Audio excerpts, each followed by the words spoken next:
Mental health, okay? That's what's being blamed now, mental health.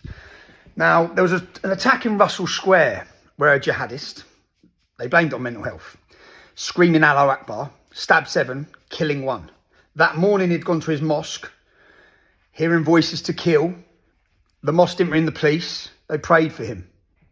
Even though the mosques receive funding through Prevent, and there's guidelines of what they're meant to do for radicalisation, they didn't report. He went on a killing spree.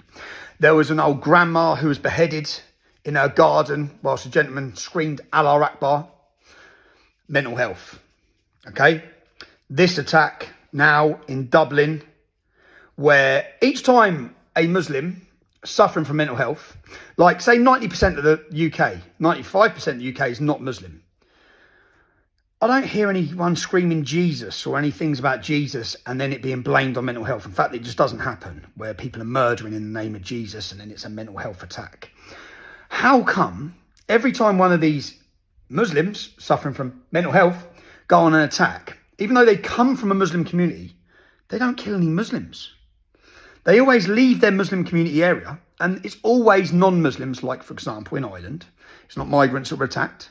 It's white 5-year-old children who he stabbed in the head. Mental health. So forgive me for not believing ever. It's like, okay, mental health. What's his religion? Okay, again. Yeah, again. Within an hour of the attack, they come out and ruled out terrorism. How? You hadn't interviewed anyone. You didn't know anything. How could you possibly have known his motive within an hour of that attack when he was in hospital? The children were still fighting for their lives. No one knew what had gone on. Now it's coming out that the man was arrested with a knife last year. I think it's coming out that, I think there might even have been, if this turns out to have been true, a deportation order against him that he won the appeal against. This man is a foreign national. If he's caught with a knife, he should have been booted from your nation. Yeah? Time and time again, we had it recently with a Somalian who raped, and he's on his plane, and all the do-gooding, pathetic, woke public prevented him being deported. They didn't even know what his crime was. So then they prevent him. We, the British public, spend about £1.5 million on his legal fees to try and get him out of the country. Conor McGregor is the only man in Ireland who has the ability to get the masses out.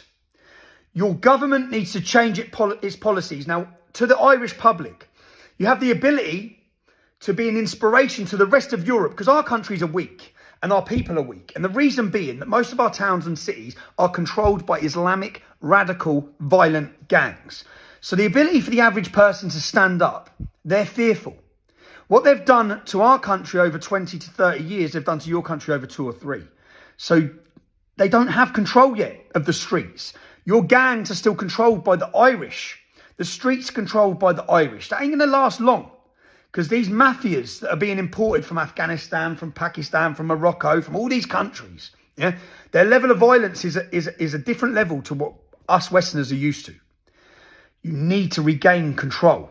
You need to send a message to your Irish government, who are endangering your children, your women. And if you do that, you may well be the inspiration for the rest of the European nations. If you prove that you can force your government to close its borders, if you prove that you can force them to actually deport the criminals that need to be deported, you're not asking for much. Have vetted migration. When migrants come into your country, it's to benefit you, not to live off the state so that they can build a dependent population, so they can then introduce their communism across the globe where everyone's reliant on the state.